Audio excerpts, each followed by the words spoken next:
the stone, and we're live. So yeah, we're live on the YouTube. We'll get you pulled up here on Instagram as soon as you hop on, and we'll just dive right into this thing like you got a little chocolate milk or something on. How did you know? This is going to be the 5,000 grams of high fructose dumping that milk. Man, that's good stuff right there. Hell yeah. I got the joking about sponsors earlier, but I found how to drink on it should be healthy. It is sparkling water, kind of like LaCroix, from Aldi, then a little bit of black cherry Mio, and about 2 or 3 ounces of whiskey, kind of like a Jack and Coke kind of thing. But 0 sugar. So there you go. Anyway, hey, if you will, hop on the Instagram live, and I'll keep that up. It'll be on there as well earlier. But anyway, I'm here.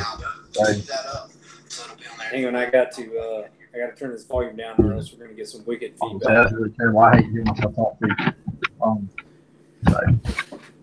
Yeah, I want to go ahead and dive right in this thing. Yeah. So I think we got YouTube, and go ahead, you're going to kill your volume too. So we got YouTube and Instagram. Once again, anybody who's joining us, thanks. Appreciate it. This is going to be our second show. Hopefully, this is going to run a little smoother than the first one did. We've got a dedicated topic, and it's a little less of an introduction, more just diving right into it. So this one is going to be about Goruck, embrace the suck. How to do your first Goruck, what the background of Goruck is, as well as what the event means to me, what the event will probably mean to Hunter here in a couple of weeks. I think 6 weeks. Are we 6 weeks away now? Tomorrow is 6 weeks? We're inside of 5. Dude. Oh, okay, 5. Well, I don't know. I'll show up on Monday. Okay. And then a little bit about if you're on the fence. Man, let me turn this. Get this right here. I'm off center a little bit. There we go. So if you're on the fence, if you're thinking about doing a Goruck, whether you should do one or not, you should go ahead and spoiler alert. You should do one. So we'll just dive right into it and kind of give it a little bit of a background. Jason McCarthy, and full disclosure here. So as we're going through this, if I misquote something, please no one jump on the internet and crucify me because I've got something wrong. You can follow along. You can go onto Goruck's page, goruck.com, and follow along, and they have a bio. And Jason kind of gave a Reader's Digest version of the story about how the company was founded. But Jason was a Green Beret, and he found himself when he got out, he was looking for something to do. There's a lot more to the story than that, but he started out wanting to make gear. So that was something that he did while he was in there, but he wanted to make gear. So he got out and made these really bomb-proof bags that you could use it in New York, right on the subway, you put your laptop in, but then you could also take the same bag and you could go put it in Afghanistan or Iraq or whatever and carry 300 pounds of gear in it, and it could be blown up and it'd be tough, but then when you took it back to New York or whatever, you didn't look like, you didn't look like a Sherman tank walking around, didn't have all these straps and stuff, and didn't look, we're going to use the air quotes tactical here. So that was kind of how his quest came along. Now, at the time, I think that when Goruck was going, when he was getting the, I guess his feet wet into it, he was getting his MBA at Georgetown, I believe. It was in New York City. And while he was doing that, anytime you're a small business owner, it's kind of tough, and he went through a couple of things to try to grow the business. One of the things he did is he called it the Goruck Challenge, where he was going to give these people 12 hours PTM, team building stuff, same thing he had done as a Green Beret to other guys in his unit.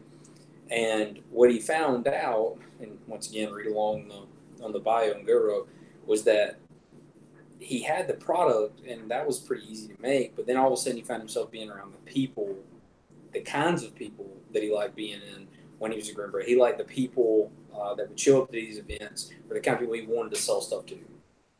So that was 2010, and I take that back. I think the very first thing that was done with Gorucks were before the challenge was him and about 30 of his special operations Green Beret buddies actually ran a Tough Mudder with GR ones with bricks in it. Now I'm telling you, I've done a Tough Mudder, and that's not for the faint of heart. And doing it with 30 pounds is absolutely insane. And I think they were pretty drunk the night before and immediately after the event. So kudos to those guys.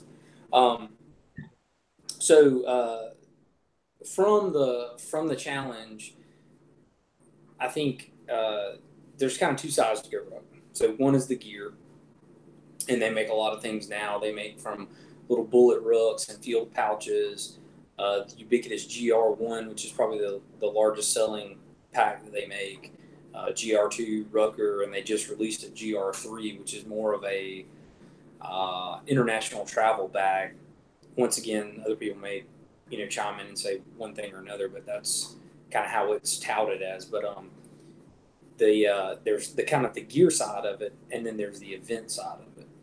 Now, one thing I do like about the Goruck community is there's not that much talk about the gear. I mean, they are very simple packs, but they are built like tanks. Like I have no doubt that you could put 200 pounds worth of stuff in a 26-liter bag, which is Rucker. I think you have the Rucker too, so we both have the same bag. I have no doubt that you could put 200 pounds in it and carry it around for 10 years and you'd have no problems. The bag's probably going to last longer than you will, as far as in a hard use situation.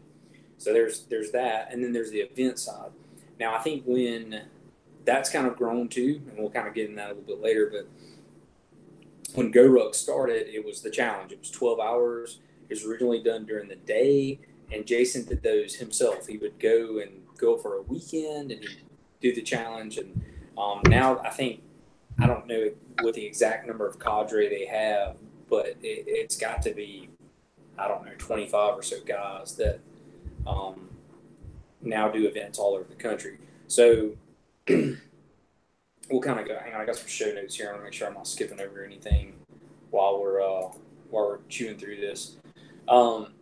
So before we go into the events or anything, let's talk about what is rucking. What is the purpose of rucking? And that's not the only thing you do at Goruck events, but what is rucking? So basically, it's taking some weight beyond your body weight and moving it over a distance.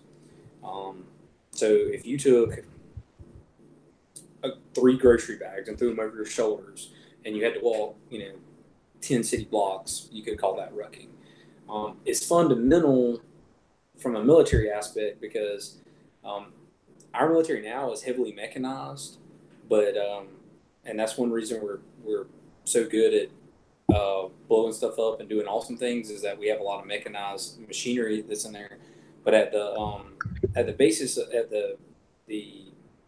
of infantry, especially, it's movement on your feet, and the supplies you need have to come with you. We saw that a lot more in Afghanistan. The war in Iraq, it was a lot easier to have Humvees and other vehicles real close by, whereas Afghanistan being the terrain that it was, there was a lot of, basically, people call it different stuff. I think the Marines refer to it as humping. You had to, hump your gear everywhere, up and over the mountain, and to take it. If you needed it, you had to carry it. And that's been the way it is since ancient times. You think about the Romans when they marched everywhere and killed everybody and took all their stuff. They had to carry it with them. So, and then if you go even back further than that, humans are unique in the sense that humans are really the only species that take stuff gathered up and take it with them, like long distances. Like a bird might fly down and catch a fish and take it back to the nest or take something back to the cave, but a bear's not gonna he's not gonna drag 3 pieces of elk meat 35 miles over the top of the mountain to the next one. So humans are unique in that. So rucking is something that is, and I'm directly plagiarizing this from one of the Goruck podcast here recently. I think it was Blaine who said that, he got a note from some guy who's a PA associated with CrossFit and saying that rucking was fundamentally human. That's not exactly what he said. That's the PG version of it, but that rucking was was fundamentally human. So you take a weight, you put it on your body, and you move it some kind of distance. The thing that's cool about rucking is that it's accessible to everyone. So if you're not really that in great shape, okay, start with a lighter weight, move it less distance. It's less impact on people that are more joint sensitive, especially if you're overweight. Running's maybe not an option. Swimming's not accessible to people. I absolutely hate an elliptical machine. I think that's torture. I'm pretty sure that Dante's Inferno, that was the 8th layer of hell. They left the elliptical machine out of there somewhere. I hate an elliptical machine. Anyway, and you get to go see some cool stuff, right? You're outside, you're moving around. I think, to paraphrase Jason, hiking is basically rucking in the mountains. So you can do that there. Why is it important in what we do? Being able to move with, even a 30 pounds. So like my kids are about 40 pounds and about 20 pounds respectively, give or take. So it's nice to know, hey, I've loaded up 50 pounds and I can carry it 10 miles, for instance. I know that should I have to carry one of my kids, God help if we do, but if I had to, I could. It's just a fundamental thing. So that's Goruck. I think they're really trying to push to turn rucking into a form of exercise.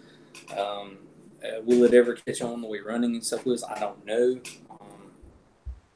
We'll see. I definitely know there's a lot more rucking events now than there were in 2010 when he kicked this thing off.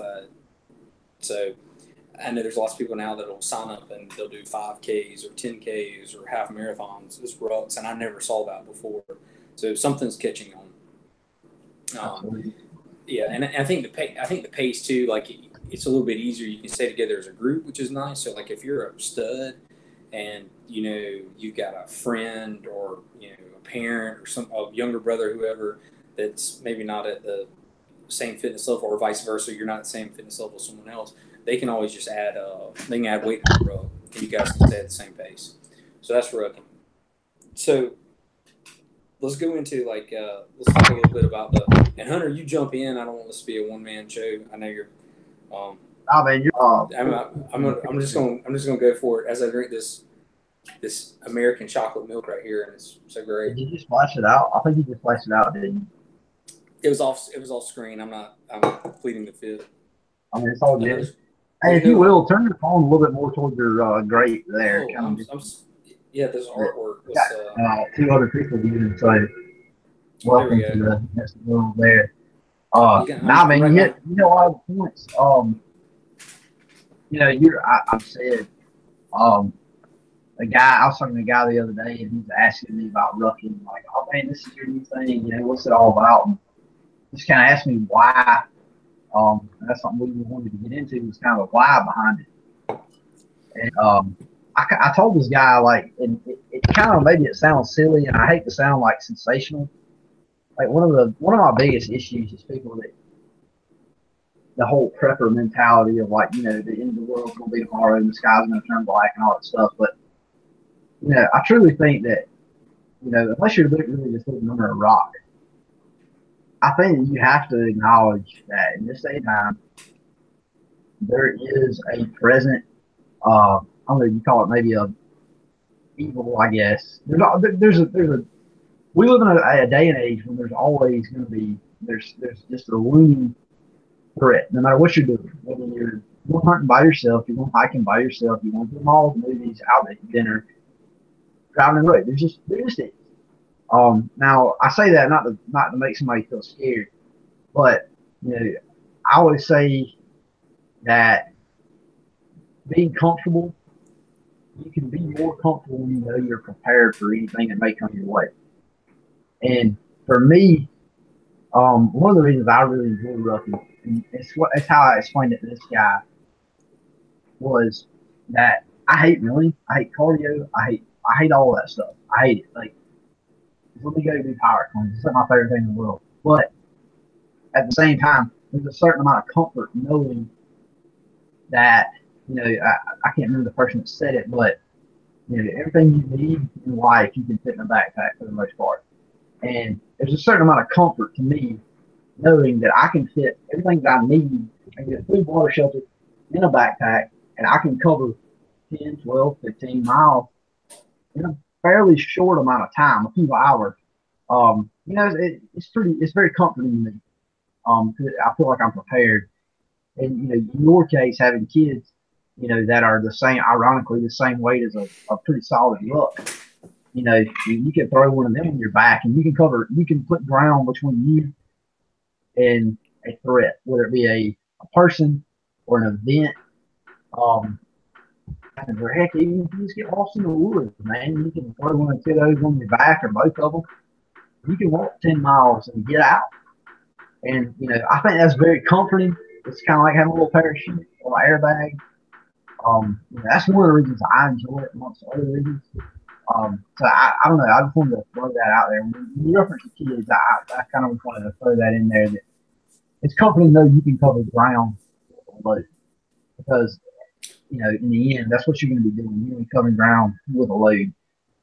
Um, you know, for somebody that don't know, I'm a firefighter, and we're all notorious for just going and laying on a bench press in gym shorts and a t-shirt and just doing that. But I've never been in a house fire in gyms and a t-shirt, and I've never had to bench press inside of any fire or wreck or any sort of emergency. So, train like you're going to fight. So, but that I just wanted to bring that up. But go ahead, man. You're on a roll. Yeah. One other thing I'd say about this, and this applies to any physical fitness. So whether you're a runner, you're in a CrossFit, you're in a yoga, motocross, soccer. I don't care, but there's kind of three tenets to look at as far as there's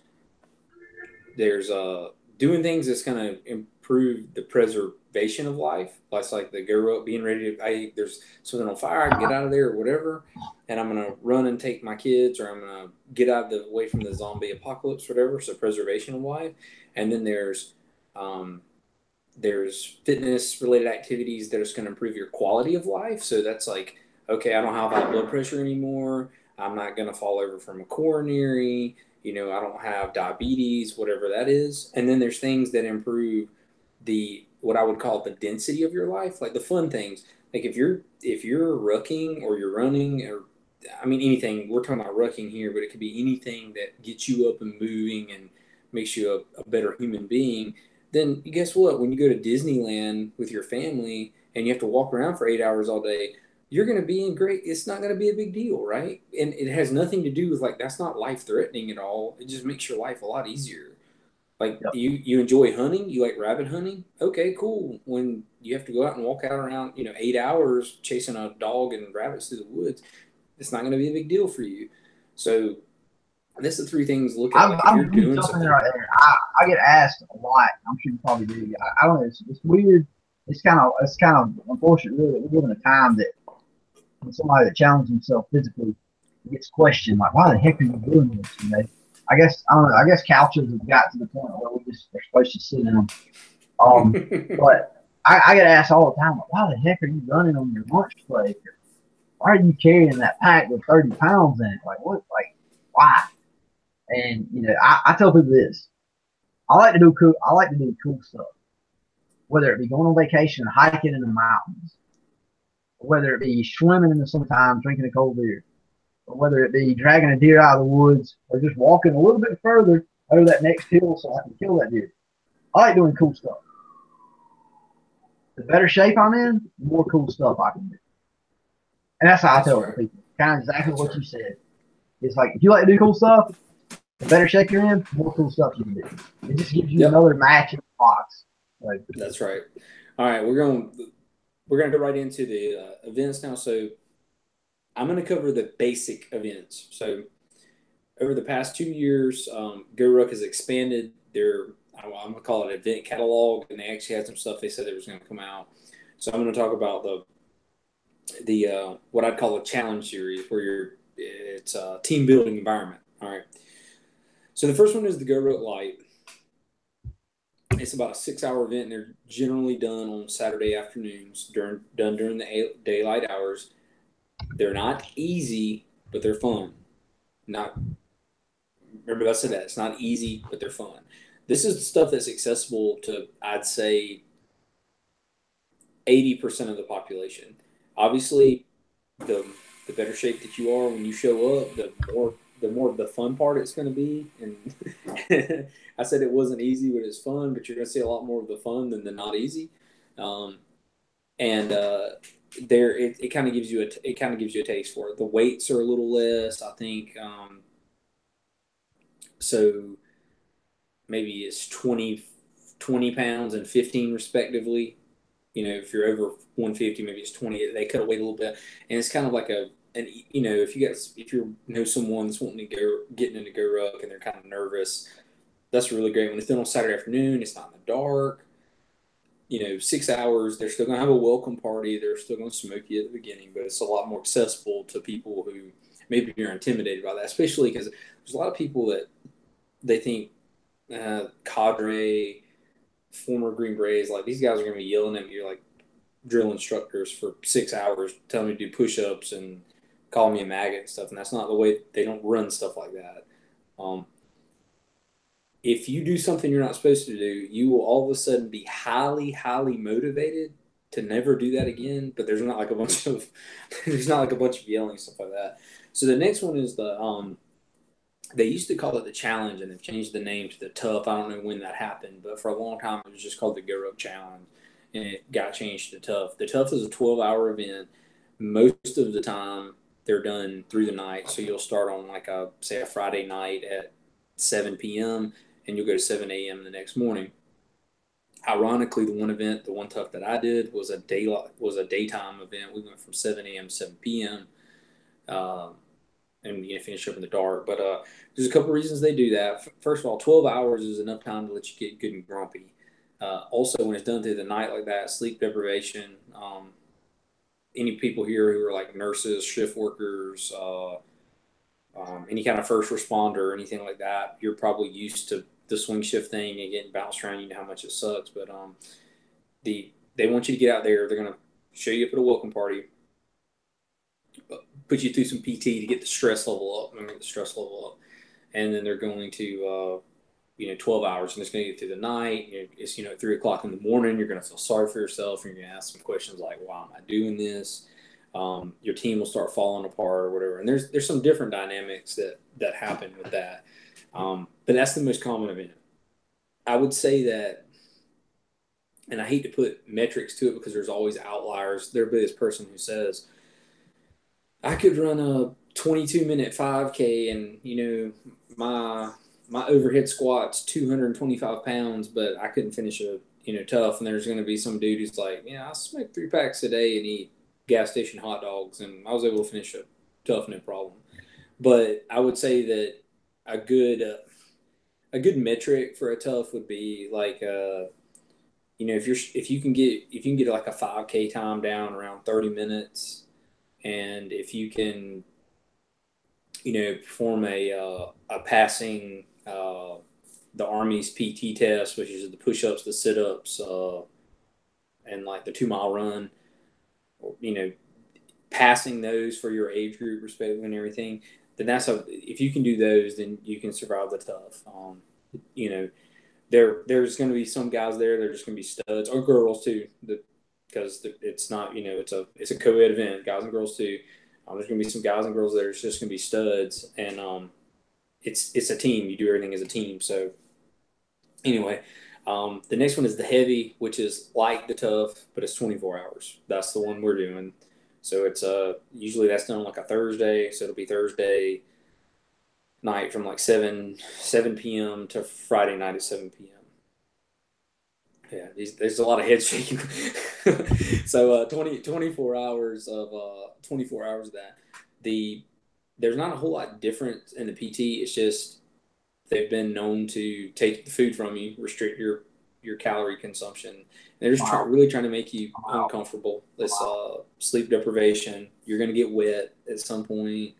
A lot of log PT, and then we'll get to the last one. The last one is the heavy tough light weekend. So there will be people that will sign up because I told you that coming up into this, that it's usually like a Thursday night for the heavy, Friday's the tough, and then you go with Saturday for the light. It's they call it the heavy tough light weekend, and basically you're doing all three events back to back. So you'll finish the heavy, you'll sign up, you'll go heavy Thursday night, you'll get maybe 2 hours of sleep, rest, eat at a Waffle House, whatever bad decision you make, then line up, go for the tough, same thing, a couple hours of sleep, do the light, you finish. And that's a pretty prestigious. I don't know what the passing rate is. They said that I've heard them say that the passing rate for light is almost like 100%. For tough, it's like maybe 90. I've heard heavies 50 is what Goruck publishes, but if you go and read AARs, I don't think that they're dropping 50% of the field. I'd say the tough pass percentage is probably more like 95%, and the heavy's probably 80 to 85, just from the AARs I've read. I was going to say, from the ones that I've read, I'm leaning more towards like a 75%, 80% kind of like. And honestly, I'm definitely not trying to downplay it. I haven't done one, and two, at 4 a.m. And I'm going to tell you this: if they take my food, we're going to have issues. I'm going to be a grumpy bastard. You just want to know that. Like, there's going to be some personal development done. I'm gonna be grumpy. Hunter don't do well hungry. Like, just put that out there. I'm gonna cut off a piece of leather because that doesn't consider as food, and you can just chew on that for like an hour. I'm just gonna let you play some mental games or something. Like T-shirts after this thing. I'm moving off of them. Like, I'm gonna have I don't do well hungry. I'm just gonna get that. But no, like one I haven't done one, but from all the AARs I've read, it seems more like a 75% kind of rate for the heavy. And honestly, a lot of them are kind of like, I'm not going to say people you would expect, but people that had nagging injuries, or people that were not, maybe they kind of bit off more than they could chew, or they kind of walked in there like, man, I'm not ready for this. Yeah. I pray to God that none of our cadre are watching this. Hey, you see them two guys? Yeah, okay, I got you. We'll make it 25%. Yeah, I want the channel to grow, but I want it to grow after the Goruck. I don't want any cadre reading this. Yes, exactly. I don't know if I've told anyone, but my name is Rusty Shackelford. And I don't want anyone to. My name is Mike Macho. Yeah, there you go. So, yeah, I know there's been a couple that have been. There's usually, if there's a medical issue or, like you said, an injury, usually it's back related or knee or ankle or some shoulder, back, and knee are usually the three that flare up. And usually the cadre they're not going to take it easy on you, but they're not going to med drop you unless it's like pretty apparent that like you're going to wind up tearing something important, and they don't want you to do that at the event, and they eventually will med drop you, because usually what happens is if someone's really not prepared, the welcome party will weed them out before you start moving. So all these events that we've covered thus far have been team events. Goruck has one, and I'm going to glance over it right here if you guys want to get through it. They have one individual based event, and I lost you on YouTube. Yeah. Right, now you're back. I got you back now. So they have one individual based event, and that is selection. That's done. I think they started doing it twice a year now.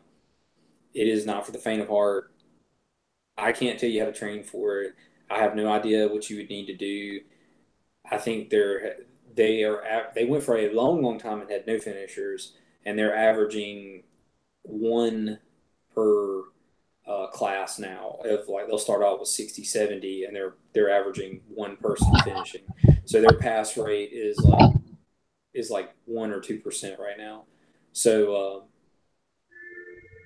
that's a completely an individual event. There's no team building based on it. They are assessing you completely as an individual. The cadre are purposely trying to get you to quit. It is probably very similar to. I've never been in it, so I'm just going off of conjecture here, but it's probably very, very similar to Hell Week at Bud's, where the cadre is actively trying to get you to quit. That's not the case at the light, tough, heavy, tough, light weekend. They're primarily team-based building events. The cadre are tough on you. They expect you to perform, but the cadre does not want you to quit. They want you to finish. They want to index you and pat you and have a beer with you at the end. There's a standard to be met. Don't get me wrong. You're going to have to meet that standard. However, they're not actively trying to get you to quit the event. They'll even try to get other team members to try to get you to stay.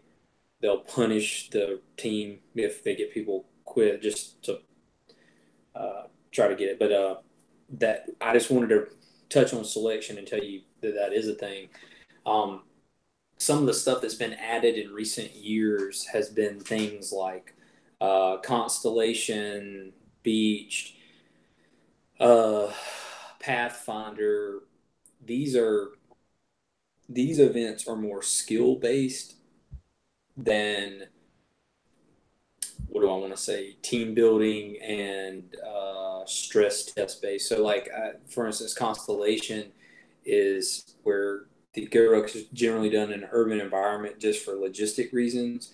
They'll pick a town, you do it there, you do your stuff over there. Constellation is purposely done more in a wilderness, rural area, and they teach things like land navigation at night, basic fire starting skills, shelter skills, and it's more about skill building and stress tests. And it's not just a PT smoke you, and that's just an example. So they do have some stuff out there that is it's taught by cadre.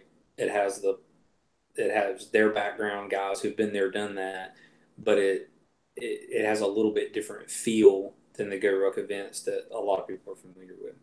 So that's the overall. That's the. Go ahead. I'll put this in there talking about some of those type of events. So the Goruck, like the head tough light or light tough heavy, whatever, however you want to slice selection, especially. There's more like kind of what you said. There's more like physical challenge type events where the like Constellation and Pathfinder type stuff, and I think even got like a scavenger hunt now. Well, they're a little bit more like what they sound like. It's a little bit more, team building, skill work kind of thing. I'm not going to say, like, I don't know, I think everybody's in similar decent shape just because I think you owe it to yourself. But, you don't have to do, I don't think you necessarily have to go over the top preparing for some of those. They're a little bit more kind of like, a learning experience.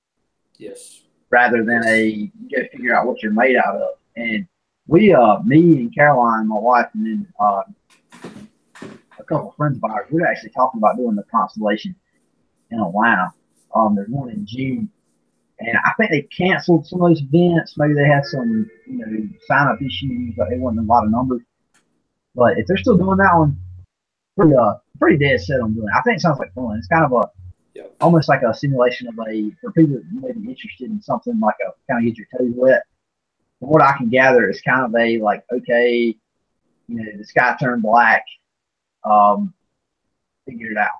Get from point A to point B, scavenging, figuring out how to kind of improvise tools, weapons, food, water, shelter, fire, that kind of thing. What's the one they do that's similar to that, but instead of it's kind of like scorched earth in an urban situation. They teach you how to procure water, how to take a 2-liter bottle and make a gas mask out of it. What's that one called? So I think there's 2 levels to the Constellation. Hang on, I'm gonna keep going. While you're talking, I'm gonna use the power of the internet to answer our questions. But keep going. There's 2. I think there's 2 Constellations. There's like a Constellation 6 and a Constellation 12. I don't think that there's a 24. I could be wrong, but I don't think there is. And the way I understand it is basically in the Constellation 6, there's certain skills come with it. And then on the 12, you basically develop on those skills and learn some other ones.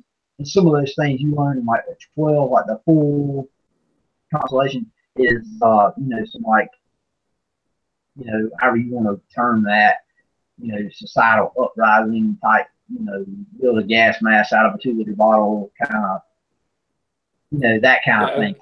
Civil unrest kind of tactics.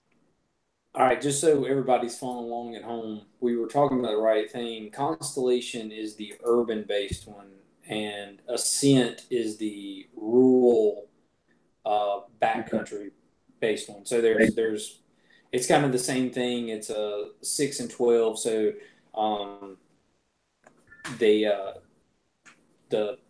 Constellation 6 hour is a little more of a light version, and then I think the 12 hour they're gonna, from what I'd heard, if you decide to do the 12 hour, they'll have a brief refresher at the beginning to cover everything they did, and then go on. But it's not going to be like the first 6 hours of the 12 is a recap of the other. You're going to get an hour refresher to cover the things you did before, and then go through it. And it looks like the Ascent is mountainous navigation and survival training. So that's a little more of like the backcountry stuff, land nav and things like that. So go ahead. I just wanted to clarify that. No, you're good. And just for if there's anybody, I feel like there's most people that might be watching this have kind of heard of it. But Goruck also does some. They also do like private events. Like if you have something going on for your team, your company, whatever, and you want to do something like that. I would love it if my company did that. They have to be watching. Anyway, but if you want to do something like that, kind of team building exercise, you know, they do that, and they also do firearms classes. You know, you got SOF guys out there teaching firearms. You know, not a better group of instructors, I don't think. Go to their website, goruck.com. You got all the info right there. Yeah, they goruck.com. If you want to send us some stickers, that'd be cool too. Go ahead. They have pretty pictures. They have much better explanations that are written by people that are much smarter than I am. So follow along on Goruck, or just anything that we confused you about, go in there. So I guess let me throw this out there too. Not to you all. Yeah, go ahead. First, you can say us, because like you're smarter than me, and if they're smarter than you, then they're definitely smarter than me. But two, I want to say this. One of the biggest things that people not go to when it comes to equipment, because you know, first and foremost, they are a equipment company, or gear company, whatever you want to call it. One of the biggest things that people not look for, and I'll be honest with you, I too was kind of sort of a critic. Is cost. You know, it's 2018, things going a little better than they used to be for one reason or another. But you know, price wise, you know, your Rucker, you're looking at basically a $200 backpack. And when you tell the average person that, they're like, well, I'm out automatically. But a couple things. First off, it's kind of a one-time buy. Their Scars warranty is, I don't think Paul has yet either. Two things with that. One, you know, I guess technically our advice isn't worth anything. We haven't had to use it. But two, that is a testament to how tough their products are. I know Paul's had his for a few years now, and it's put his through hell, and you know, hasn't had to use it. So you got that. But two, thing about it, you know, I think we're in a day and age now where, you know, accessibility of products is easy. Amazon, I can go right now and find a knockoff of pretty much anything. But when you buy those knockoffs, you're not gonna have that customer service. The reason I'm shaking my head is that it is something popped up across Instagram. It said Cadre Ricky V started following you, and he probably logged into this, and our lives are going to be much more. Well, so far he's not watching. So yeah, all right. Sorry, I stopped you right mid sentence. Go ahead. I don't know. We're talking positive about Goruck, so maybe it's okay. But no, so no, the Goruck stuff, man. Like everything that I've got, and I've got a Rucker and a rough plate. So far, man, like I like that. Like as far as the package itself, it's awesome. Like I'm kind of waiting on to run a sale. I'm thinking hard about buying a bullet tack, for like a medical bag, with some fire department stuff. Because man, it's a lot of the construction of it. You can put a person in it and carry it down the road. But also, so yeah, going back to the cost, you're paying for a customer service, you're paying for a warranty, you're paying for basically a lifetime of service out of that bag. And if you go talk to pretty much anybody that's got one of these bags, you're not going to find anything negative about it. Nobody's saying, man, I'm so mad I bought that. I should have bought a El Cheapo, pack from some other company. And I'll tell you this too: if you're military, law enforcement, first responder, any of that public safety kind of realm, you get a 25% discount, and that's awesome. Especially when you're looking at a $200 bag, a 25% discount, awesome. But I'll also throw this out there, and this is one of the things that won me over like tenfold. Was that you get a 25% discount if you're public safety. I'm a firefighter, so I got that. Cool. Well, you also can use that 25% discount on top of a sale. So it was on sale. And then I put my discount code on top of that. So I ended up getting it for really cheap, almost half price. So if you are in public safety, which one, if you're in public safety, you need to be welcome, period. Because I cannot tell you how many fire calls I have been on and had to grab a RIT pack, a high-rise pack, like a water can, to take it down a driveway that might be a quarter mile long. And dragging a ladder or backboard like you see on training videos. Go ahead and drag the ladder half a mile down a driveway. Let me know what your chief thinks about that. Put the crap on your back and go get it. So you need to be looking. If you're a police officer, you need to be looking because you're going to have stuff. You're going to have body armor. You're going to have some body over your shoulder at some point in your career. If you're a paramedic or EMT, you need to be looking. So you can throw that 15, 20-pound dump bag with a 15-pound oxygen cylinder over your back and get down a driveway or back in the woods or something. You need to be roughing. SCBA weighs about 28 pounds. You need to be roughing. And if you're any of these, or even military, if you're any of these, you can get them at 25% off just by going through their verification process. I think it literally took me like 10 minutes. You basically take a picture of your like a photo ID, like a fire department or police, like a badge kind of thing. You take a picture of it. It's certified within 5 to 10 minutes, and you get 25% off. And if you wait on something to go on sale, they have a lot of sale. You get 25% off on top of the sale price. I got nothing more. Yeah, I would say that I would even say that. So first of all, you guys that are thinking about doing, if anybody's watching this later, you do not have to have a Goruck product to participate in one of their events. You can use an Alice pack. There's a really good chance if you show up to an event and do it with another product, probably the next day after the event, you'll go ahead and go buy one of theirs after you've had a chance to do something else. I know some guys they've had success with the Alice packs, the frame packs, putting weight in it, but they're outdated. It's kind of a military's lowest bidder type thing, and those Alice packs they work fine, and especially when you not going inverted or carrying them upside down or pushing them over your head, they're not too bad. The other thing I will say, I would agree with you on that. We were talking earlier today in a little FaceTime about being all in the gear and just wanting all the stuff in the world. And I'm pretty big into backpacks. I love backpacks. I went on a quest a couple of years ago to find the perfect hunting backpack. And I've used a good bit of them. And I tell you, man, the Goruck pack so far has absolutely won me over. I think a GR1, maybe honestly until I carry too much crap, a GR2 would be a perfect hunting backpack for the east if you're not having to pack in 10, 12 miles. But the Goruck packs are awesome. They got kind of a frame sheet, almost like a Kydex type material to help kind of disperse some of that load. I put like this: go put 30 pounds of your chosen weight, whatever it is, in any backpack you pick. It's not going to be as comfortable. You're not going to be able to go as far with a rucker. For example, I've got a Mountain Hardware.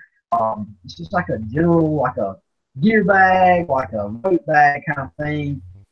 I've got one. I bought it at REI. I got it on discount. Awesome bag. Absolutely awesome. Ton of capacity. It's got like a frame sheet to it. Absolutely love it. It's one of my favorite bags. Back at the beginning of the year, I was putting out some salt block for deer. Salt block weighs like 50 pounds. I split it in half because I'm cheap. and I put half of it in there. So you can call it 25, 30 pounds. I carried this thing maybe half a mile, maybe. Dude, the next day, my lower back was smoked from where this thing was beating up against me. And it was uncomfortable and rubbing. But I've been rucking with a freaking 45-pound rucker, no problem. Pretty good. So those they're worth every nickel. People do it with other packs, but I'm just telling you.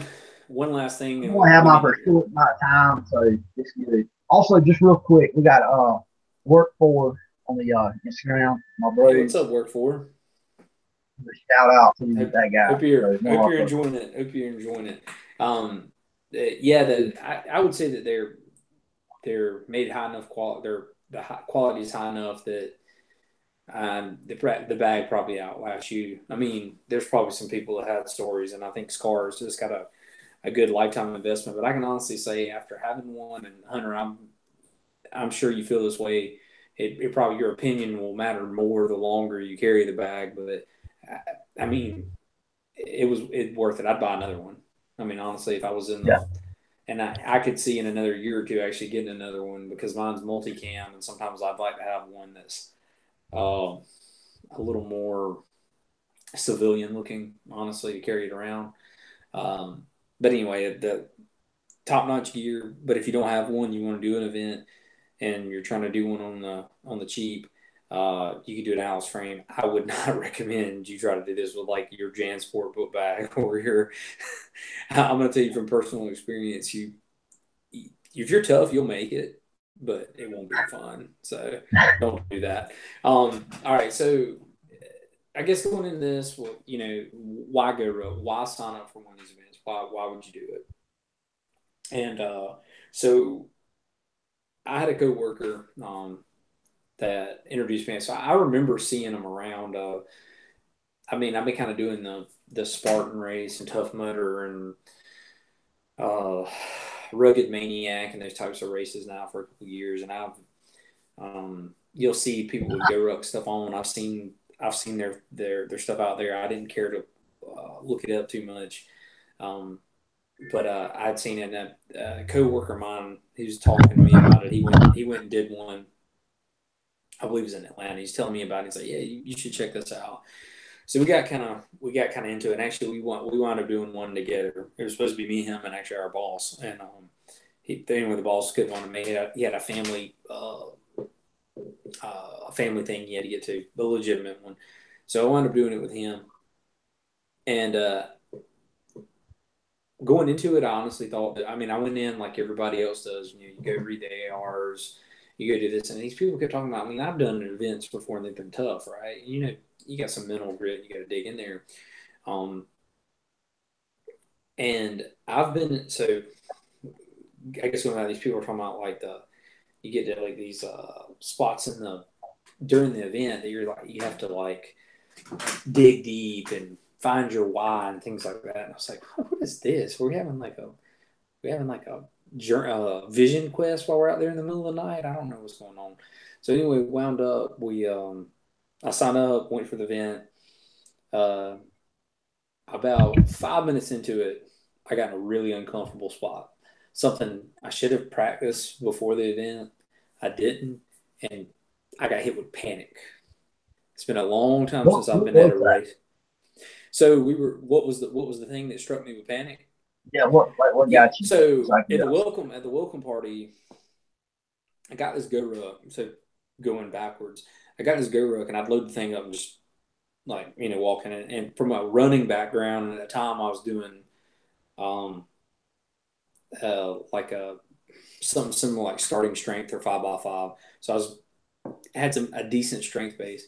So I was like, this isn't that bad. Like, we're just gonna walk around with this pack. It's kind of like, okay, I knew it was gonna be tougher than just that. I wasn't that naive, but I was like, I think I'm gonna be okay. So we show up at the welcome party. They line us up. The cadre like no nonsense, but I've squared my stuff away, and we get up into this team, and we're having to do crab walks.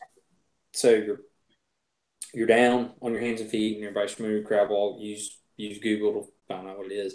But when you crab walk, you have to turn the pack into your front. Well, I had it like normal like this, but when you try to crab wall, the thing's coming up in here and like judo chopping you right in the throat every time. So like as you're trying to go backward, and the team has to move, you have to move as a team. So there's 47 people lined up across this football field, and old Paul here's the slowest guy in the group. So the team can't advance forward until because we have to cross the line as a team. So here I am. I've never once in my life, this is why I did all this training. I didn't want to be the guy that was holding everybody down. Also, I'm holding the guy down, and I'm like, I got just panic, just flooded me. And the guy beside me said, "Lay the strap across you diagonally." Super glad that guy was there because I was struggling with that. And I took it, put the strap here, and all of a sudden it wasn't that bad anymore. Um, and there were several times too where I'll go on and I guess I'm going to give you an overview, and not an overview, but some little clips. But when you're doing the event, you get put in very uncomfortable situations because physically I was used to being uncomfortable. I was used to finishing a 5K race, and you got that like taste of blood in your mouth, and your lungs are burning, and you feel like you're pumping, to quote Fight Club, battery acid through your veins. And I've had that feeling before. I mean, I've got crushed under a heavy single under a squat. I've got pinned to the bar, I've got glued to the pins before. I've done, barbell complexes and collapsed in a heap in the floor and left one of those like cool sweat angels there on the mat. So that wasn't really it. It was going up and the cadre telling you, okay, you're team leader now. You need to get these 30, 40 people from point A to point B. Here's your time hack. You're responsible for everything. And it's 2:00 in the morning, and people really, they're grumpy and they're tired of each other, and they don't really want to do this crap anymore. And you got some people that are gray men and that aren't carrying their weight, and you have to basically effectively get them to carry their weight, people swapping off the walls, make sure that no one's going off to try to pee in the woods by themselves without a battle buddy so that no one gets lost. And leadership with people you don't know in a very stressful environment is tough. And not only that, movements you didn't know, things you didn't know, sleep deprivation. So that kind of goes into why I sign up for something like this is you find out stuff about yourself. I think that, and we've had this conversation before, and I don't want to go into it too deep, but we kind of live in a soft society, right? So as an American, our lives are not really that hard. The things that we worry about are things that are, in the grand scheme of things, not really that big of a deal.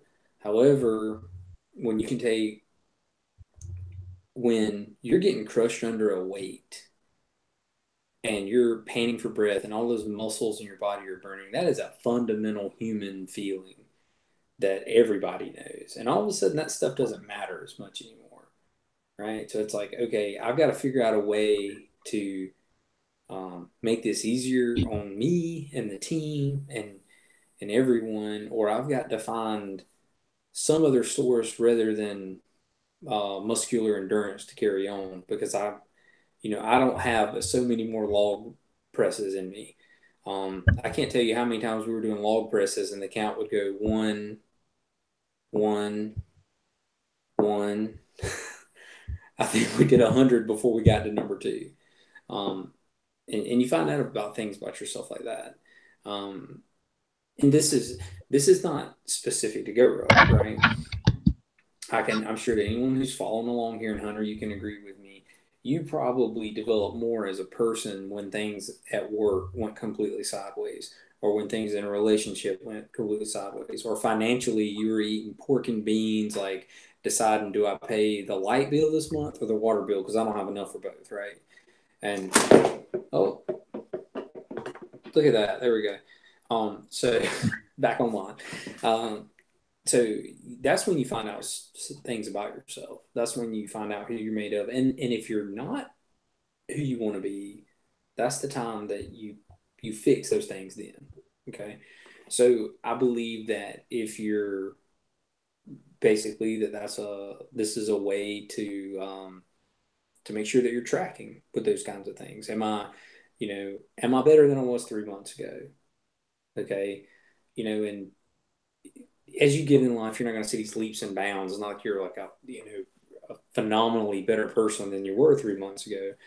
Um, but am I a better leader now? So it's like, okay, in the leading aspect, if you do get selected, because they don't ask you. I mean, sometimes they'll ask for volunteers. Usually, someone who's had prior military experience, as like, especially like NCO and above, they're not going to let you be a team leader. They don't, because you've already done it before. You're not going to gather anything out of that exercise, right?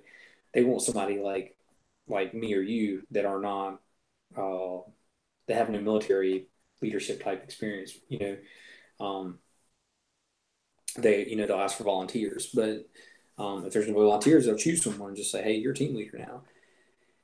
And so if you're a team leader, it's about you're not there to make friends. Now you can this is a whole nother topic, but you're there to accomplish the task, and you try to do it in the way that reflects your personality best in the fairest way you can.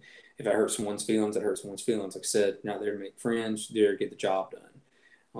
You want to inspire morale and do it the best way you can, but then if you're a guy who's just under the log or carrying jerry cans or carrying the flag, whichever one, um, then you want to do that to the best of your ability. You want to be the best jerry can full of water carrier that you can be for that.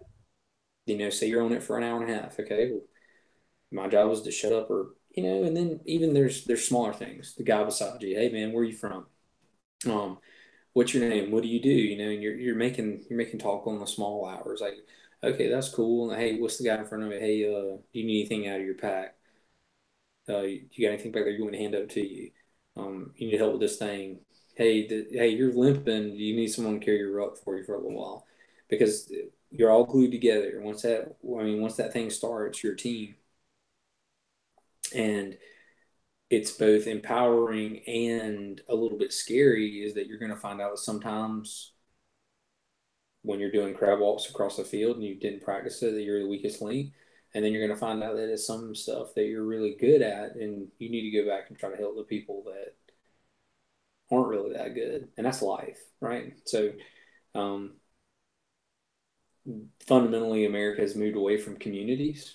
We have the internet now.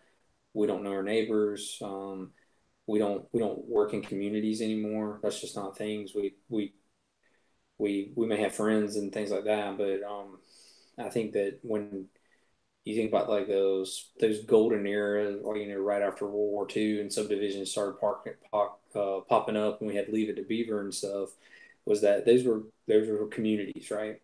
And so that community was you took a small group of people, you banded together, you shared resources, you shared strengths, and tried to use everyone's strengths to cover up the weaknesses. And Goruck's doing that at a micro level with a group of 40, 50, 30, whatever. I mean, it might be as few as 15 strangers, and you get 12 hours to get a team. So when you say, why Goruck? Why would you sign up for something like that? Why do you want to be a part of that? It's you can't find people, or at least I can't. I try to have a circle of people, and you have coworkers and stuff. But if you want to go find 20, 30 people that think like you do, that um, have the same kind of mentality, that cut from the same cloth, salt of the earth people, however you want to put that phrase in, that's a good place to go find them. So you can take those, you can go up there, you can toe the line with those people. And these are people that, um, that you could trust. I do agree with that. Like, I would say that there's crappy people in everything. There's probably been some real turds that have come through Goruck over the years, but they don't come back usually. And so if you go to multiple events over time, you're going to see some people that you can really you can build on. So I think the two main reasons in there is um, what can you do better for yourself? How when you show up that thing, write an AAR in the moment, like, hey, am I doing the best I can right now? Because it will end. It's no matter how bad you think it is at the event, when you're in the worst possible, it will not last forever. So work on that. Work on your leadership. And even if you don't get assigned as a team leader, were you pulling your weight? Were you doing everything you could? And the last thing is, and you'll hear this a lot when guys talk about the heavy. No, hang on. You're gonna have to read the Instagram. Yeah, I was about to say, so, you're there. Go ahead. I'm gonna keep going with it, but you'll hear a lot of people talk about finding your why, and your why is because at 2:00 in the morning, when you're in that low spot, when you're in the when you've been doing this for hours and your feet hurt, and I'm jumping in right now. Let's see. Okay, I'm gonna request it. So, it's 2:00 in the morning and your feet hurt and you're over it, right? You're like, I don't want to do this anymore. So why did you sign up? And you need to have that why developed. Let me kill this volume again so I don't get the feedback. You need to have that why figured out right now. That why needs to be something that you're working on. You think about, like, why did I do this? And it needs to be something steadfast that you can draw on in that moment. Did you do this for yourself? What did you or even it's a very personal thing. That why, did you do this because it could be any number of reasons. And it's personal. You don't need to share that. It's not like something you need to make an announcement. This is my why. But when you're in that freezing water and you feel like you're gonna die, your why. You need to think about that why. Like, why did I do this? Is Carolyn telling you she better be your why? Is that what she's telling you over there? She's walked in the bedroom. She's walked in the room with a freaking tub of ice cream. It's like taunting me. That's wrong. That's so wrong. But if Paul's drinking chocolate milk, you're eating peanut butter. What is that? Peanut butter. I can get out of here. You need to leave. See, I don't drink beer, so like all the calories. So like my chocolate milk is like that's like 3 or 4 of your beers from during the week. So it's all a wash. So I'm drinking with beer right now. I'm kind of whiskey right now. I don't know. I kind of wanted a beer tonight, but I just got chocolate milk instead. I'll sleep a lot better with that. So, there you go. But no, man, talking about the why. And just so you know this, you probably already do. We're already over the hour mark. Yeah. I know. You know what? But no, this is our channel. This is our channel. If we want to talk for 3 hours about Goruck, then they're just gonna have to live with it. Okay. Nah, I'm down with that. Yeah. Okay. Go ahead. Bathroom break in about 15 minutes, but hey, all right, you need to give me some ice cream in your leash. Are you still alive? Yes, still alive. Pick one. Ice cream or leave. She's leaving. I don't get any ice cream. Come out.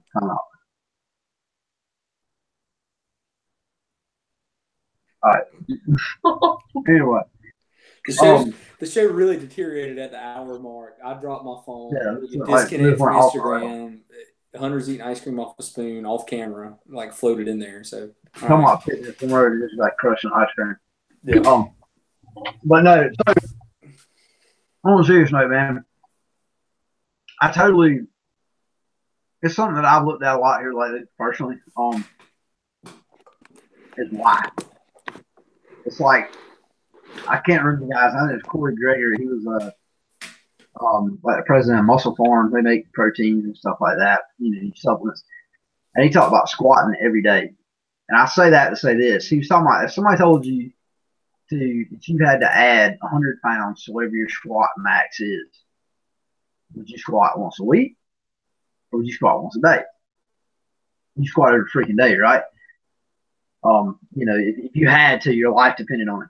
And I look at it like that, man. Like, whatever your purpose is, if I tell you that, hey, we're going to go stay up for 24 hours, we're not really going to eat, we're not really going to do any chilling, we're all just going to get after it for 24 hours. Oh, yeah, you got to pay 30 pounds plus your stuff, 40-ish pounds of crap in a backpack and do all this. We're going to be getting wet, roll around in the mud, blah, blah, blah, blah, blah. Heck no, right? But if there's a purpose behind it, you're down with it. So finding that why, I think that's half, that's half of it. And, anytime you've got your purpose, you've got your why, you've got a reason you're doing something, you're going to be way more motivated to go for it. So I wanted to do this was because, honestly, like I've been working out pretty steady for a while now. Fine. But when I signed up for this thing, I took a couple of weeks to kind of like go through the processes of grieving, denial and sadness and all that stuff. Anger. And waking up in the middle of the night in the cold sweat. Bargaining. Yeah, bargaining. Like I said, waking up in the middle of the night in cold sweats, stuff like that, puking. But anyway, after I got over those initial stages of grief, like I started like really trying to get an idea of what I wanted to do to be prepared for this, so that at 4 a.m., you've been up for whatever that amount of time is, and you're hungry, you gotta pee, you're underneath a freaking log on the beach in Savannah, and you're starting to hate this guy you used to like named Paul, and there's some guy that's a banker that you want to just punch in the throat. When that's going on, you're not sucking as much because you were prepared for it. Once I signed up for this thing, now I have purpose. I have a lot of things in life that I do. I try to live the best life I can and be enjoyable and surround myself with good people and things I like to do. And I'll be honest with you, I'm the luckiest guy alive. I'm happy as can be. Like, if you hear about me killing myself, please come and investigate that. It's not true. Investigate it. Yes, investigate that. Like, not true. Like, I'm good. I got way too much going on. But I now have a purpose for me to double time and in shape, like getting after it in the gym. And there's no missing workouts. There's no cheating and eating that freaking tortellini Gabrielle at B-Boss down in Milledgeville. There's no going out Friday and just crushing a bunch of Coors Light just because somebody's having a pool party. No. Set the plan, because at 4 a.m. on the beach in Savannah with a telephone pole over your head, you're going to be glad you did. And the cool part about that, with all the multiple layers to it, once you get there, you're not so much focused on preparing for that event. You're finding your inner why, your personal why, how you process stress, how you process physical pain, physical load, how you process those positive, negative, stimuli, how you process things. You find that inner why, because you don't really know how you process a situation until you've been through it. And this is kind of that stress inoculation for life and for, negative things. So, I think it's important to have a purpose no matter what you're doing. If you're your job, no matter what your job is, I think you need to look at 5 years down the road, where you want to be. You need to be doing something today on a fairly regular basis. I'm not going to say every day, but, you need to be doing something on a regular basis to get you to where you want to be in 5 years. And fitness-wise, I think you need to be doing something on a regular basis to be getting you to whatever your X is. In my case, right now, my X is this Goruck. After that, my X might be a elk hunting trip in Montana this fall. And then after that, probably another Goruck.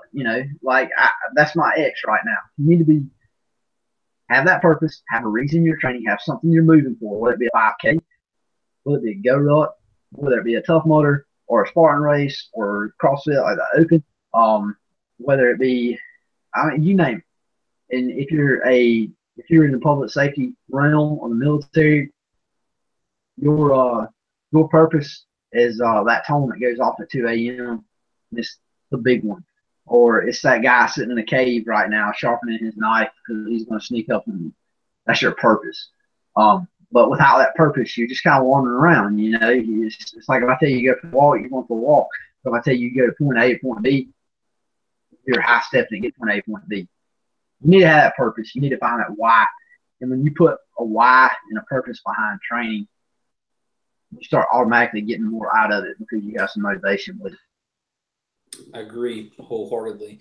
You need to have a plan, and all this stuff it's about getting better. So, this won't be the last event. This won't be the last of anything we do. There's no end goal with fitness. Stuff changes. You get older, stuff, but there's no end goal There's no, there's no limit. You're the only one who decides when you want to put something on it, and move forward. Kind of going back into the notes, try to start steering this thing back towards the port. I had here, can anyone participate? I think we covered that earlier. Yes. Obviously, as the events get longer, your basis of fitness needs to be much larger. Don't do like Hunter did and have a peer pressure you into doing a heavy as your first event. No, after doing it, I think Hunter has a base fitness to accomplish the heavy. I don't think that was outside of his. I don't think that's outside of his realm. But I mean, you can read the ARs and see, but anybody can do these. If you're in doubt, start out with a light and then go from there. Hey, keep rolling here. I'm gonna step off for like 30 seconds. Keep rolling. Yeah, I got you. So anyway, anybody can participate. Your base level of fitness is going to kind of determine where you need to step into there with that. Our event. So we are doing the Goruck Heavy in Savannah, Georgia on March the 15th. It's going to be Thursday night to Friday morning. Thursday night to Friday night. Right now, I believe, and I actually pulled this up to make sure.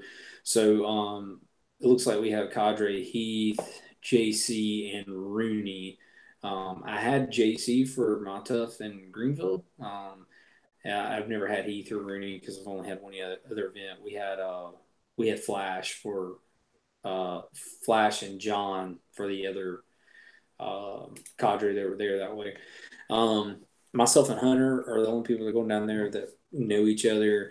Usually there's an F3 group I'm sure there'll be one out of Charleston or Savannah or something like that. They usually bring several guys to those events. So it wouldn't surprise me to see F3 whatever out of Savannah or Charleston down there for that. So they usually bring a posse when they have these Goruck events. So but yes, March the 15th, Thursday night to Friday night. Any of you guys that we'll wind up probably doing we'll probably do like a little 10, 15-minute pre-show before that thing kicks off. And then we're probably going to do a live after action report Saturday morning after we've had a chance to sleep. We may be in there we may be in stretchers like at the local hospital doing that AR Saturday morning. We'll probably be at a. I may not have IVs lined up. May or may not. It's going to be like in a Waffle House with thick cigarette smoke. That's usually the way. I've never smoked a cigarette in my life, but I feel like after this thing, I might smoke a cigarette. If you got smoking, if you got them. I'll briefly touch on training going into this. So a couple things is anything that's going to improve your base level of fitness is a great thing to do for Goruck. So if you enjoy running, run. If you enjoy lifting weights, lift weights. If it's CrossFit, if it's playing soccer, if it's motocross, if it's ping pong, whatever, it's going to improve your base level of fitness. The thing that I would recommend to everyone, spend time under the ruck. Rucking's a little bit different than running and stuff like that because cardiovascularly, you won't be sucking wind unless you're picking up a lot of like elevation gain in a short amount of time. So even with that 40-pound ruck, I mean, it's work, but I'm not over there like sucking wind. However, you have to get all those muscles, especially in like your upper and lower back, used to carrying that weight. That's what it's more about. If you're a male between the ages of 18 and 35, you probably can carry the weight with no problem. And I'd say even beyond 35, but probably up into your 60s, depending on what kind of history you got. But you just need to build that stuff over time. So time under the ruck is a big thing. I have been, honestly, I've been trying to try to get my poundage down some. So I'm sitting at about 192 right now, and I'd like to show up event day around between 180, 183. And I'm on track to do that. So because of that, I've had a lot of running, and I've only had one or two rucks per week, a long one over the weekends, and then one during the middle of the week. That's what I'm doing for training. During the rest of the time, and he got that ice cream after all. Hey, that's my wife right there. she swooped in and helped you out, man. But I'm doing traditional strength training, squats, deadlifts, bench press, overhead press, that stuff. I try to do a pretty even split and work up percentages around 70%. Runs are usually somewhere between 3 to 4 miles, 3 to 4 times a week. I'm not doing long runs right now because of the Goruck. That's kind of replacing the longer rucks on the weekend are replacing my long run. And I'd say about 2/3 of the runs I try to do on trails. So we got some single track close to where I live that I spend time on, and that's what I've been doing here lately. And that's kind of my plan going forward. I'm just trying to. I don't really need to build a strength base necessarily, muscular endurance. I'm working on push-ups specifically because I don't normally do push-ups. So push-ups and sit-ups, I'm doing those just so in case they decide to administer the PT test right after the welcome party, which they have been known to do. I'm not getting hosed on that. But let me ask you this. What are you doing push-up wise? As far as what now? Like, what are you doing? You say you're working on push-up stuff. Because I am too. Because I suck at push-ups. Yeah. Like, absolutely embarrassing. Like, what are you doing for that? Like usually what I've been doing is before like on my upper body days, like at the gym, I'll just bang out a set to failure. Like, I'll usually make it to 45 or so before I've just like smoked somewhere right around there. So I go chest to deck. So I'll go chest to deck for 45 reps or whatever, and then do my workout as normal. I think that here's the thing about push-ups, and I don't want to derail this too much and get off in the weeds, but one of the things about the PT test is like there's tricks to being good at the PT test, but the PT test is not necessarily an indicator of how overall fit you are. Like you can specifically get good at sit-ups, push-ups, in the 2 mile run, and not have a large of a base fitness as someone who does different things all the time. But anyway, so if you're going to be assessed on how many push-ups you can do, you might as well spend the time to get good at them, right?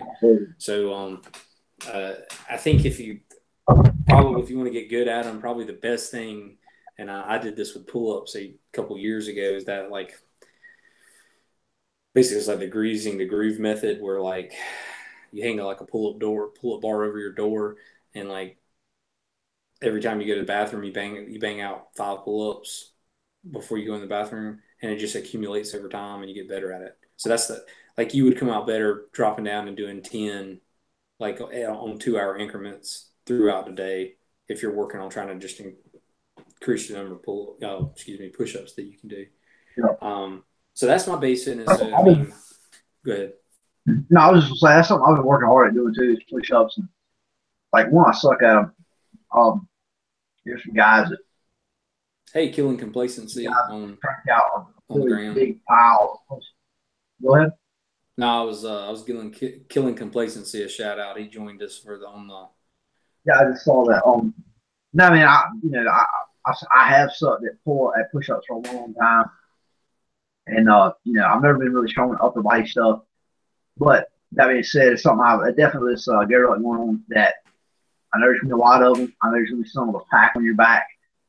I'm getting nervous, but with that, it's something I've definitely been working harder at, and I've kind of built up some.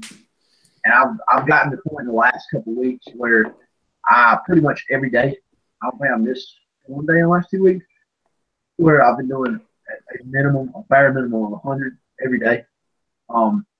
And whether that's, and I say a minimum of 100 because kind of it's a goofy little stupid thing I do, and I'm not really telling them about it. Basically, I do 100 like as soon as I can. Even if it's like usually on Tuesdays and Thursdays, kind of my run days. Sometimes I go to the gym, sometimes I don't. I'm probably not gonna go tomorrow morning. But I'll get up in the morning before I leave. I'm gonna do 100 push-ups. And if I do 20 or 10 or towards the end, usually like 7 or 8, just bang out 100. And then if I'm gonna run, if I stop, like I'm gonna walk a little bit, I'm gonna just crank out like 10. Just kind of an even number 10. And then as goofy as it is, I kind of like I beat up on myself a little bit. And if I'm at work and I got something I need to go do, but I'm trying to just kind of rationalize an excuse, I'll just drop down to 10. Just, if you got some negative, really weak thought, just do 10 push-ups. You know, I think it was Jocko was talking about it one time about if you ever just really feel like crap, just go to the corner and just do burpees for like a minute. And you'll feel better. You'll have more energy. Like you'll be ready to go. And I've kind of like just done that with myself. Like I like really negative. I just get pissy for a minute. Just go do some push-ups. If I try to make a big excuse for something I need to be doing, go do some push-ups. But usually I end the day. Honestly, I usually end the day closer to 200 than anything. But you know, I have found that has helped me a ton. And for somebody that has never really been strong in the upper body, it's helped me a ton too. Because I personally, and I'm definitely no Hulk Hogan or anything, but I have noticed, if nothing else, one, push-ups have gotten easier, but two, I noticed size difference in my arms. They're still tiny compared to a lot of people, but I noticed size difference aesthetically, or that look better. They're more ready for boat this summer, but push-ups like won't cost anything, right? Just got to do it. No, I agree. As far as like, ooh, we're getting some feedback. Is that off your speakers? I don't know. I haven't checked anything. I'm gonna pull the headphones off for a second so I don't get such bad feedback. But anything that you can do to increase your overall fitness is gonna be good for it. If you've got if a Goruck event pops up and you got something long term down the line, like if you're doing a Goruck, but in 8 weeks afterwards you've got a marathon going on, I wouldn't necessarily completely drop it, because you don't get extra points. It's not like a placement thing. You're there to pull your weight and do the best thing you can. It's not like if you that you're gonna get, you don't get first place at a Goruck. It's pass fail. So do as much work as you can. You need to be there doing, putting in the work. And people have different goals, and they've got different things they're working towards. So I don't think that you necessarily need to and I guess if you're trying to complete the event, you've never done one before, and you want to train specifically for the Goruck, I agree with it. But in kind of the way I feel more about it is like I always try to be kind of have a balanced performance envelope anyway. Like I'm not nearly as strong as some guys. I'm not nearly as fast as some guys, but I'm okay. I'm balanced. I'm relatively balanced. I'm balanced on the low end of the scale. I'm balanced, but the performance is at the low end of the scale. And so I don't necessarily think you should just, if you're a big runner and that's what you do just to stay in shape, that you should necessarily drop it unless there's a very, if you weigh 140 pounds and you're a male and you're a runner, you may want to do something to add some weight to it. On the same token, if you're a 200 or 310 pound power lifter, you may want to incorporate some cardio. But that's kind of out of the realm of what other people do. But for my training, I'm basically just trying to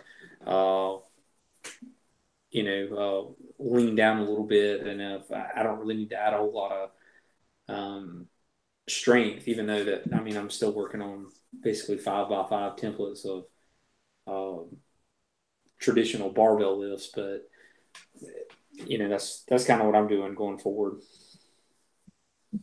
Yeah, I'm kind of doing a lot of things up. A lot of these the big lifts, cleans, squats, deadlifts, a lot of dumbbell stuff. Mainly just, to me at least, and a lot of stuff that I've read and I've looked. I hope I'm not screwing up here, but I've looked a lot more at military fitness stuff than I have the Goruck, which I feel like they're kind of one and the same. But a lot of these guys talk about basically just being resilient. By being resilient, there's certain things that come with that. You need to have a set of yokes to carry weight on. You need to have a good set of legs to move along with, and you need to have a certain amount of core strength to kind of stabilize yourself and to support, whatever you're doing, as well as arms. But, I don't think it's any secret that military loves calisthenics because, basically they don't cost anything. You can do them anywhere. You don't have to have dumbbells, kettlebells, or a bar or a sandbag or anything. You can do push-ups and floater kicks, and you can find a tree limb to do pull-ups on, and you could do a Russian twist with a freaking brick laid on the sidewalk or whatever. So I've been doing a lot of calisthenics type stuff, mainly just kind of getting ready for that and pulling a tire around a good bit. I need to add some more. And that's kind of where I'm kind of in a two-phase thing. I've been using January as a more of a really just going down, getting the strength base up, getting the that general resiliency up, and I feel like I'm pretty on track. And then using February, and I've been doing some rucks once, twice a week. Doing a couple longer rucks so far, and I felt up pretty good. I feel good, and I'm going to kind of use February as my, I don't know what the heck you want to call it, but it's going to be a little bit of everything. I'm going to cut back the gym to maybe just a couple, 3 times a week.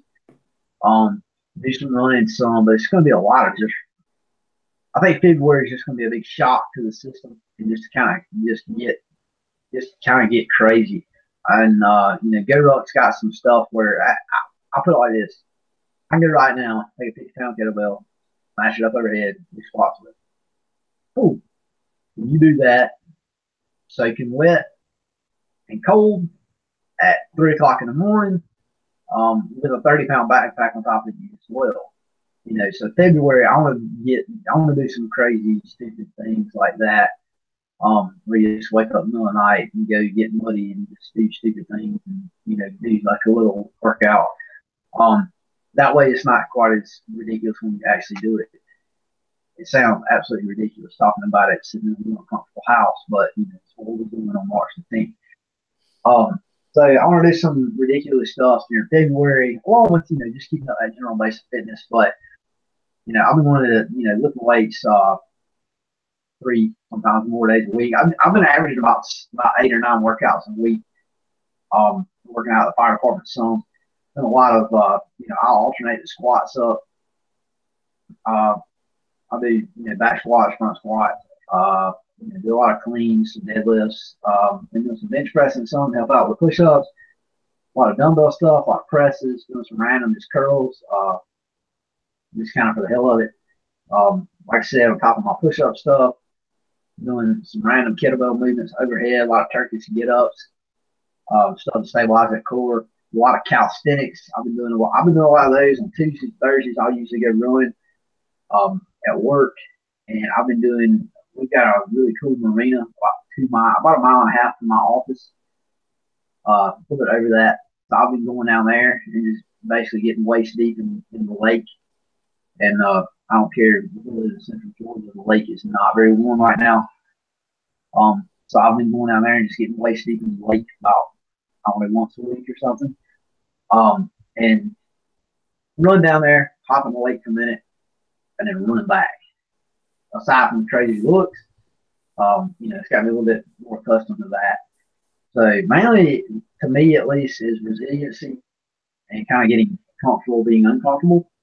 And, I think one of the things too that that after this thing, after this Goruck, I don't want to quit and just like, okay, cool, it's time to eat fried chicken and get fat. But at the same time, because I feel like one of the cool things about Goruck, if you just need that kick in the butt to get yourself in gear, I feel like one of the cool things about Goruck is it basically the level of fitness that you gain from doing a Goruck event is functional. When I say functional, I'm not talking about like CrossFit or anything. I mean, nothing against CrossFit. I've done it. I mean, hell, I'm wearing a road t-shirt. But when I say you can pick up a backpack and go for a hike with your kids, you can put one of your kids on your back and go hike. You can pick up a a piece of firewood, throw it over your shoulder, and carry it through the yard. You can lug a chainsaw around. You can pick a gun up and move with it. You can help pull somebody out of a burning building. You get a base level of fitness for pushing, pulling, lifting, dragging, moving awkward loads up, over, and around. And I think that's really cool about Goruck. That's one of the reasons I've really been a big fan of it as much as I have, is because you develop a functional level of fitness. I've got a good friend of mine in the fire department. He's a physique competitor. Chris, if he's watching, hell of a guy, smoke diver, total just badass human. But a lot of stuff he does is, and I'm not knocking him at all. The stuff he does is basically all for aesthetics. That's fine. We have different goals. If you're doing things for aesthetics, Goruck probably is not for you, because you're not necessarily trying to isolate muscles and really get those peaks here and there. This is more of a functional. Those guys are functional too. This is more of a functional. I'm trying to carry a load over a distance. This is more of a functional life fitness, I guess you might say. That's one of the things I like about it. For me, it works. I know I'm never going to just be, that Robert Frank just jacked and tan dude. I'm not going to do that. Like, it's fine. I'm probably as close to a six pack as I've ever been, and whatever. But hey, I can deadlift almost twice my body weight. I can do some push-ups. I can carry a 50-pound pack 10 miles in 2.5 hours. I'll take it.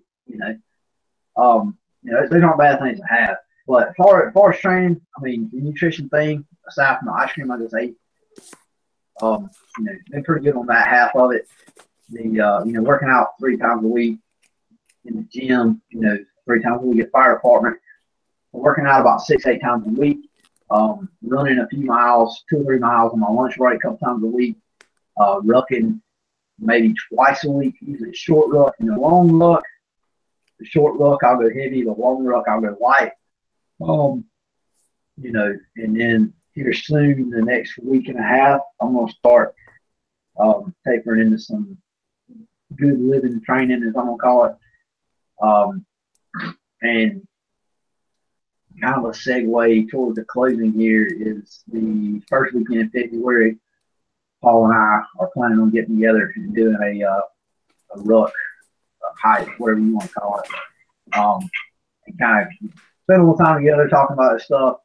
If I do a little live episode or something, if nothing else live on Instagram, we're going to get under a ruck, do 10, 12 mile kind of deal on some trails, not far down the road. And we'll document that on here, but getting comfortable with some of that stuff. Yeah, that's going to be a dress rehearsal. Let me pull these headphones out. Like I said, when I first start talking, I get a lot of feedback. But that's going to be a dress rehearsal, just to mainly check out, make sure there's no hot spots, that your gear's working, everything's tracking like it is going to be. Probably won't really get, because of the time we're going to have available to ruck versus how long the event is. We're not going to really be able to test a lot of our what do I want to say, our performance metrics, as far as where we're going to be at, just because you're not going to have the time frame to do it. You're going to have a couple, maybe 5 hours of ruck time. So it's going to be a little bit of a dress rehearsal, kind of if you want to call it a light. But yeah, we're going to be doing that. One thing I want to say about that is if you're following along this and it's later, and this has been a couple of years or sometime afterwards, and you're using this, understand that while I don't think Hunter or myself would at all say that we are performance athletes, we do have our performance base. So if this is a first thing for you, and you're not familiar with rucking, you've not done any before, I think it's All Day Ruck Off. You can go to alldayruckoff.com, and they have a really good, like, kind of a beginner, a heavy, and a tough plan for you to follow along. And they have like 8, I can't remember the duration, just either 8, 12, or 16-week plan to kind of get you ready. Use that if you're not familiar with it, if you're following this along later and you don't have a base fitness to jam along with. But really want to I guess, Hunter, I'm gonna move right into closing unless you got anything else. But kind of we definitely want to appreciate everybody who tagged along tonight. Kind of a longer episode, but I don't think that we detoured or said anything that was kind of out of the way. You may be driving somewhere, or I don't know, you got a long lunch break. Maybe you're listening to this, but if you're unfamiliar about the Goruck stuff, I think they're a great company. I think that they're a great cause. I think they put on good events. They have a service aspect that they've added to their events. I didn't mention that earlier, I think that it's worthwhile. That I think one of their catchphrases is "building better Americans," and I believe that. I honestly believe that everybody that works for them kind of has that in mind. Strongly suggest you to go check it out. I mean, like I said, I think they have at the entry level, at the light stuff, is accessible to everyone. If you are finding this for the first time, and hopefully, like I said, we'll have the AARs up soon. And we'll have some, if you're following along on Instagram, for any of you guys that have jumped in on that, appreciate it too. If you got feedback on the videos, the style, or like this, don't like that, we're open to suggestions. We're trying to make this thing, we're trying to make it go as smoothly as it can. And, we're open for suggestions like that. But, and also if you got topics or things you want us to talk about, I think that this was a good length. This was lengthy, but I think we covered everything we need to say, and it, we got the package of what Goruck was kind of wrapped up in about an hour and a half. So, Hunter, I'm gonna let you kind of get the end of the notes, and let's put this thing to bed. Yeah, man, I think you pretty much said everything. Just kind of reiterate what Paul said. If you get anything at all, feedback, we'd love to hear it. I mean, there's not a pile of people watching it right now, and if you've made it through the entire hour and a half-ish, hour and 45 minutes of this, like, high five, you'll get one of the first T-shirts we ever make. So, like, legit, feedback-wise, if you got something, please, just shoot it to us. I can assure you, Paul and myself are just a couple of down-to-earth people. We're not, we're not professionals at this. We're not, like, we don't sit around and just work out all day. I'm a pretty humble guy. That's pretty obvious that we don't sit around and work out all day. We're doing 6-pack tech here. I'm going to assure you that. But yeah, if you got ideas, feedback, comments, questions, please hit us up with it. You just want to talk about Goruck stuff, shoot us a message. I posted some stuff on Reddit a while back, and one of the people that commented is actually doing the same event as us. Kind of a small world. If you just want to talk about Goruck, or if you're overweight and you just can't figure out where to get started, we're not experts, but hey, we love to get you pointed in the right direction, because one of the reasons we started this thing is because Paul and myself both, we're trying to figure out how to get the most out of life. And that's one of those journeys along that way. So if you got questions, feedback, complaints. I know that my video quality probably looks like something out of the Revolutionary War, but whatever, I'm working on it. So please feel free to let us know. I don't know, I can't think of anything else. If you got questions, just holler at us. Until then, about bedtime, I'm gonna ice cream and whiskey. Starting to sober up a little bit. I think Paul's out of Hershey's sugar syrup over there. It's brought to you by our proud sponsors here. Yeah, there you go. You can't read anything. Anyway, so I'm good if you're good, Paul. No, I'm good. You guys have a nice night. Thanks for joining us. All right, man. See ya. Later.